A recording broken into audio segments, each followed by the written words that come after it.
Welcome back to the Shabbat Treasures series. I'm Gila Ross, host of the Power Up podcast, and I'm here together with my co-host, Rabbi Samuel Ross, and we are delighted to be able to share a weekly idea that you can take into your Shabbos and upgrade and beautify immediately. Enjoy. And tonight we are going to be looking at what acts can we start before Shabbos is coming, when the act itself is forbidden.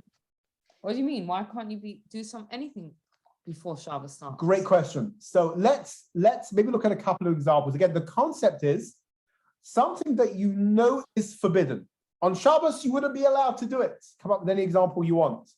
But the question is, could you start it before Shabbos and then leave that thing to continue on its own devices into Shabbos? Gila, maybe you'll share a couple of examples with us. So do you mean like put the dishwasher on just before Shabbos and let it run over Shabbos? That could be a good example. That could be a nice example of putting the dishwasher on just before, or maybe the washing machine.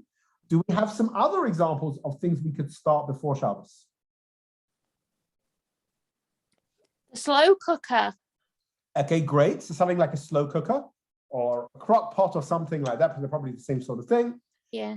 Where we're beginning them, again, we wouldn't cook on Shabbos, but leaving it on from before Shabbos. Let's have another couple of examples. Another common one may well be trapping. In our old place in Vancouver, we are unfortunately from time to time used to find or see mud ground. We were very near to a big green area. And setting a trap before Shabbos. You're not allowed to trap an animal on Shabbos, as we'll see in June. So something like setting a trap. Hi, Stephen. A trap. Could you set the trap for the mouse or whatever the animal is beforehand? One more example, which is very, very related to the other one. Another interesting one over here is you're allowed to light a candle on Shabbat before Shabbat, because obviously we're not allowed to light a candle on Shabbos. But what about beforehand? Because it's going to burn on Shabbat. I think we may know the answer to that question, though. Yeah. Does anybody ever been in a home on Shabbos where the candle, a Shabbos observant house, where the candle is lit before Shabbos? Yeah, and is allowed to continue to burn? Okay, so what do we think, guys? Are we allowed to do a forbidden work before Shabbos that will continue into Shabbos? No. I think not. So we've heard one approach tonight that no. So before we even get into the concept, Darren, just think about Shabbos candles. It's a mitzvah, which again, next week is going to be Shabbos candles, one of the things we're going to learn. But it is a mitzvah to have the Shabbos candles alight on Shabbos. Now, you can't light on the Shabbos. That means you're lighting it before Shabbos and it continues to burn on Shabbos. So that might perhaps hint that you could do. There may be some occasions when you could. Maybe, indeed. Okay, let's give you the principle and then we'll give you the exceptions. The principle is, under normal circumstances, and there are a couple of exceptions, maybe we'll get to Maddie's case in a minute, but under normal circumstances, one is allowed to start a work before Shabbos, one of the forbidden works. Again, we've already given you some examples. Putting out the trap, lighting the candle. I don't remember what other examples we gave. Let's use those two for now. Before Shabbos. Or let me give another example. I have a light-colored sweatshirt. So it would be on Shabbos, I couldn't put that in a water solution to soak when I get a stain on it, when my coffee spills in it. Not if, when. I'm not quite sure why I bought something so light, but that's a different story. But I'm allowed to leave it soaking. I can't soak it on Shabbos, but I could put it on Friday afternoon and it could soak through Shabbos. That's not a problem, even though on Shabbos I couldn't put it in. Because the principle under usual circumstances is, as long as you start the type of work before Shabbos, you're going to be okay, even if that work continues into Shabbos itself. So you could light the candle on Friday afternoon. You have to, it's a mitzvah. And then that continues to burn. You could put your beautiful white sweatshirt into water to soak, and it will continue to soak during Shabbos. You could put your animal trap out, because let's say, I know Maddie's concerned about the animal's feelings, but let's say it's going to spread poison, it's poison or whatever it has. You can leave that out before Shabbos, even though it will get to work on Shabbos. That is the general concept, that you can do it. Now, Maddie asked us before about a crock pot. So it happens to be that with food, it's a little bit different. Again, you are allowed to, as you know, you can put a chillin on or whatever it is on Friday afternoon. Like, it's not a problem. And then you can have it the next day. There, the proviso is that you're supposed to tape up the, basically the problem is having an exposed flame. So, you tape up the flame or whatever it is, however you deal with that, which we'll see in more detail when we get to cooking in a few weeks' time. But the basic principle is that you are allowed to do forbidden work, as long as you started before Shabbos. When it gets to cooking, it's a little bit different, and you have to make sure that the actual flame is covered over.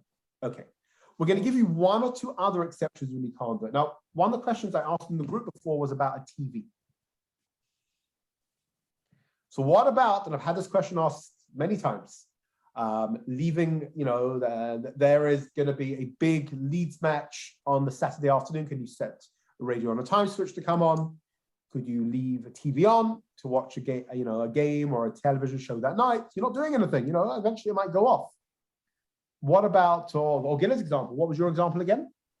Was it the dryer or the dishwasher or something? Yeah, can you switch the dishwasher on just before Shabbos and then it will do it, or the washing machine or dryer, etc.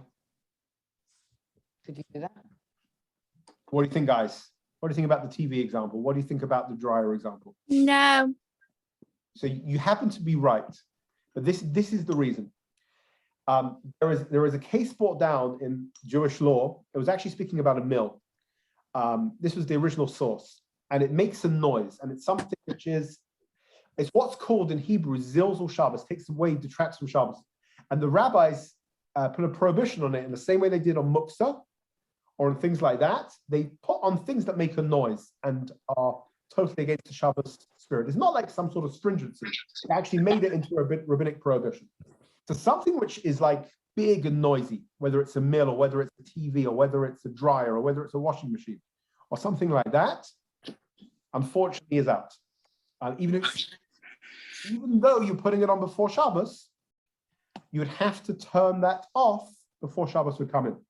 You couldn't keep something that's big and noisy and whole production going on Shabbos.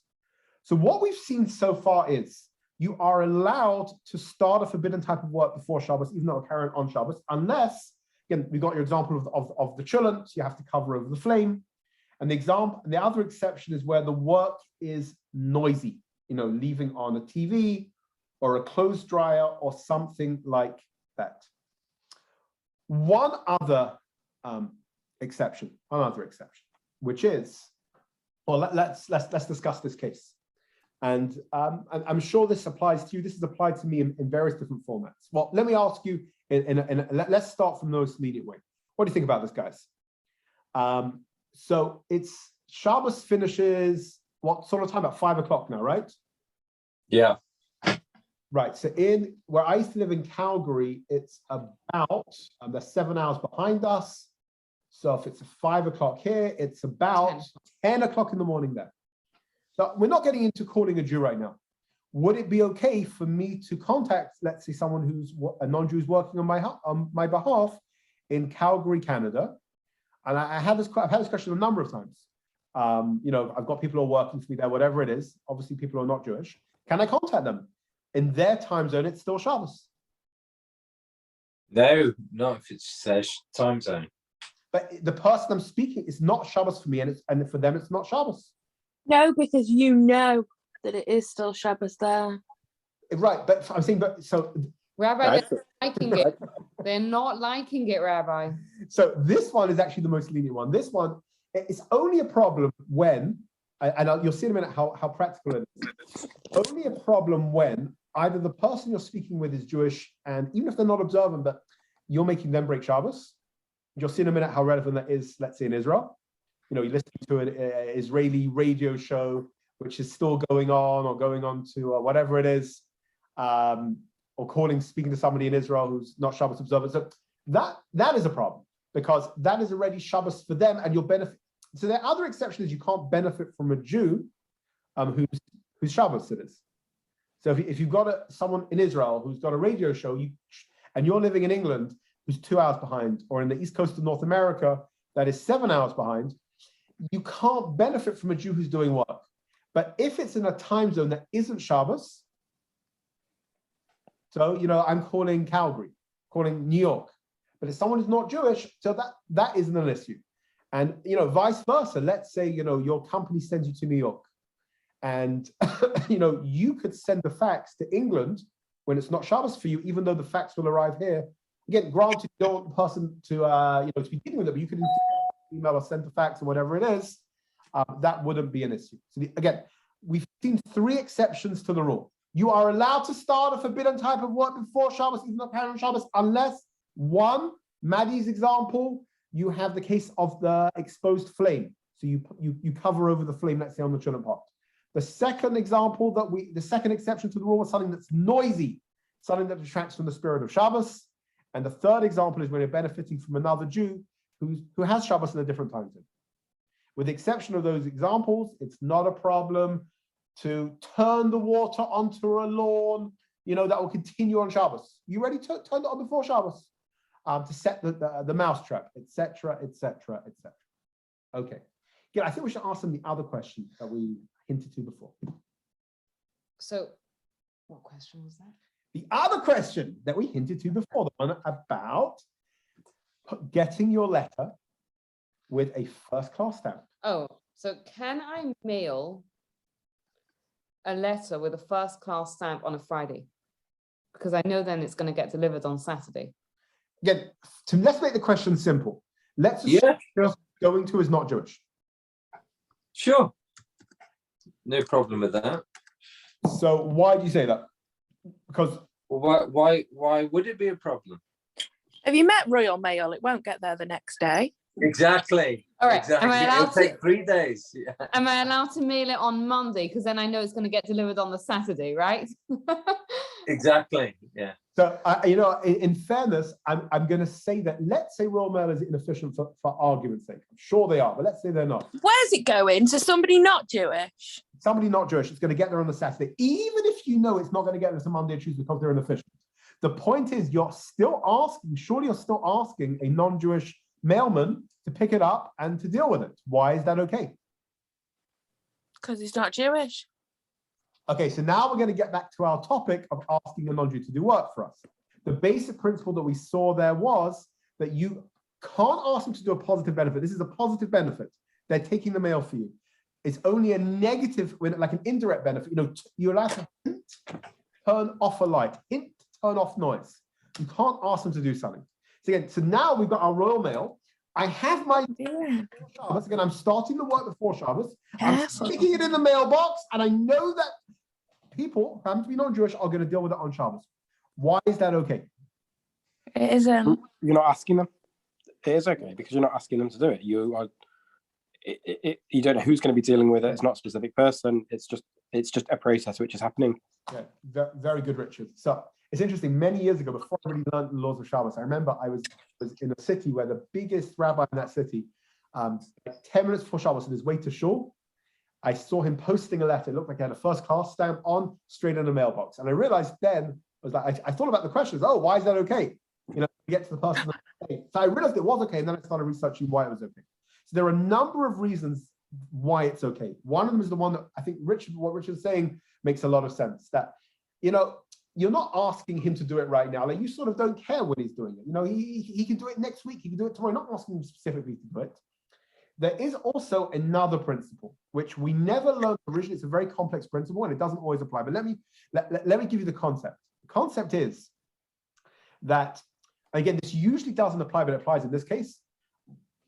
In the worst case scenario, you're not even asking, but in the worst case scenario, you're asking the mailman to ask the sourcing person to ask the next mailman to deliver it, or however many people there are. So in halakhic terminology, it's called a mira la amira, asking to ask. It's not clear that you don't get ideas on Shabbos. You can normally, my light is off, and I can ask one non-Jew to ask another non-Jew. Don't start getting ideas. You can always do that. Usually we can't. But there are circumstances, especially when it started before Shabbos, and especially as Richard said, you're not really asking him, when we absolutely rely on that. So in a case like this, as Richard said, I'm absolutely not asking him to. He's not the guy doing it. I'm asking him to ask him, and I'm not even really asking. It's very, very indirect. Okay, so that might be another exception to when it is okay. Samuel, sorry, what was the answer if the person that you're posting the letter to is Jewish? So that is an entirely different question, and I'll tell you what the question is. My issue is if the person's not Jewish, I can do it, because even if he opens it, it's irrelevant. Like, I'm allowed to post it because I'm asking one person, ask another person, ask another person. Let's say this is a different question. This is the question of, can I do something? I think, Darren, you just asked me. Can I ask someone to do something when I know they may end up violating Shabbos? That's the question you just asked me, which is a different question. That's not dealing with the work issue, and that's not dealing with the work before Shabbos issue, and that's not dealing with a post office issue. What you've just asked me is, could I, in theory, do something when I know that somebody, can I ask somebody who's not Shabbos observant to drive someone for me on Shabbos? Can I ask someone who's not Shabbos observant to turn the TV on? This may be a little bit less direct. It may or may not happen. But I'm bringing this to your attention, Darren, to explain to you what the crux of the questions that you've just asked me, and why it's complicated. It's going to be beyond where we're going to go tonight. And if you want to ask that question privately, we can definitely do that. It's a really, really good question. Again, we saw a few weeks ago that essentially we never ask a Jew, even if they're not Shabbos observant, to do something. We can't ask them. But so it's under that banner. But again, this may be a little bit more complex because will he definitely get to him? Does he have to open it? Okay, but that's really what we're asking. Could you do something that maybe another Jew will do work for your Shabbos? It's an excellent, excellent question. I'm not underestimating the question. Okay, so that's the first part. What we're going to look at now is the earliest time that one can bring in Shabbos. 1 minute. I have one more question for you, Rabbi. What about a timer? Can I set a timer on that's going to switch lights on and off, or switch a hot plate on and off? Great question. So again, we're going to get to the exact details later on. Anyone familiar with time switches? Yes, you can. Yeah. So time switches you can do, for lights and to set off your hot plate on Shabbos morning and so on and so forth. You can still have your hot food without having to compromise or sacrifice. Okay. Now we're going to discuss when the earliest time when do we bring in Shabbos? So here's you may or may not know this, but the candle lighting, the candle lighting time, that if you have a magnet or if you have a calendar, or say the candle lighting time, how is that worked out? So basically there's a custom to bring in Shabbat 18 minutes before sunset, right? So that is what the candle lighting time is that's written on the calendar. The earliest, there is some flexibility because you can bring it in earlier. The earliest time you can bring it in is an hour and a quarter and it's what's called a halachic hour, right? It's not an hour the way the halachic hours is worked out is from sunrise to sunset, and then they divide the hours. So it's slightly different depending on the time of the year, whether it's the winter or the summer. If you lit candles before that time, then you'd have to light again. But you could, in theory, bring it in, which is why sometimes in the summer, especially in England, where Shabbos comes in so late, you'll have people that will bring in, or even communities, right? There's certain shuls that will bring in Shabbos, for a few months, like at 7 o'clock or whatever, because there is that flexibility. You can bring it in up to an hour and a half, or an hour and 1.5 halachic hours before sunset. But if you bring it in as a community at say 7 or 7:30 when it's in at 10, is that what I don't understand? If you're saying it has been, so it's a good question. Hour. So Richard is giving tangible times. I think it's a good question, Gilla, to deal with tangible times. This time of year, let's look at the winter. So this time of year, sunset is probably what, about 4, right? Give or take, it's about 4. So, I just want to give a shout out right now. There's an incredible website called myzmanim.com, which will give you the times for any location you are, wherever in the world you're traveling, whatever. And we're not every week. they're not even sponsoring us to say that. So they did. I forgot to tell you about the deal. Oh, okay. I'm joking. So what time is sunset right now? So sunset, let's do this week. Sunset tomorrow is 3:52. So sunset tomorrow is 3:52, which means in the ideal scenario, we're going to light 18 minutes before then, but we can go up to about 3:50. Okay. Leeds might be 2 minutes before. So Leeds might be a minute or two off. So tomorrow we can light as late as about 3:50. In theory, what's the earliest time we'd be allowed to light tomorrow? In theory, if you had all the time in the world.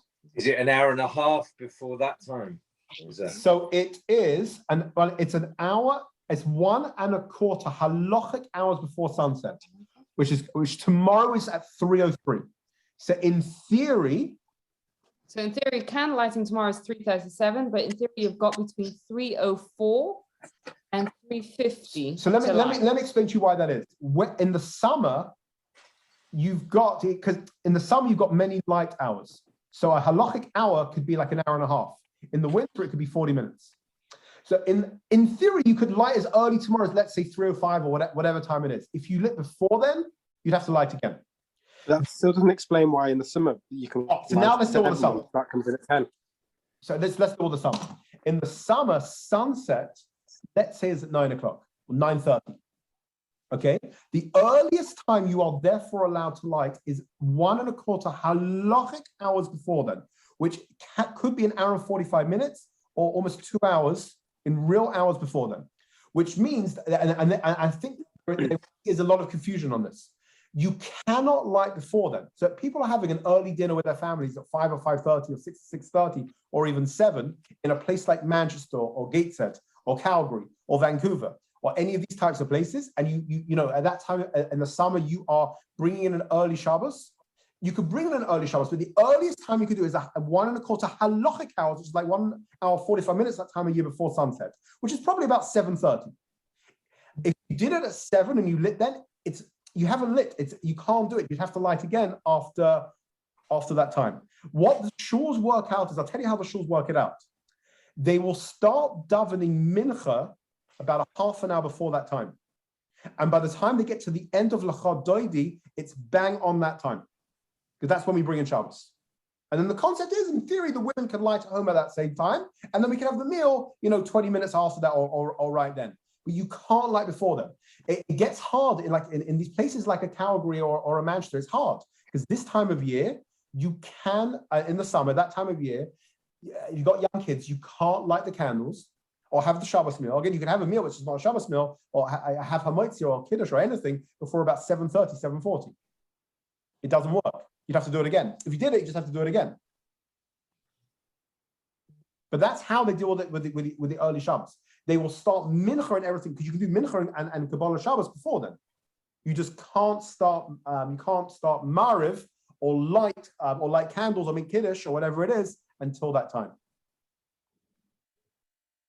That's how the times work. Okay, again, next week is pretty much going to be our final week on this part of the course. We've got 4 books. We've basically finished the first one. Next week, please God, we're going to look at Kiddush and Kiddush and candle lighting and Havdalah. And what we've seen today, we'll send out the notes. What we've seen today is you can start the work before Shabbos, even though it'll continue into Shabbos. The exceptions are if it's a big noisy thing, like a dryer, a washing machine, or if it's benefiting from a Jew, let's say a radio station in Israel, something like that is an exception. Maybe the chillum pot, you have to cover the flame. You can't just leave it uncovered. And then we've seen the earliest time you can bring in Shabbos. The earliest time is an hour and a quarter before sundown, 1.25 halachic hours. And then the latest time is just before sundown. Okay. Wish everyone great Shabbos.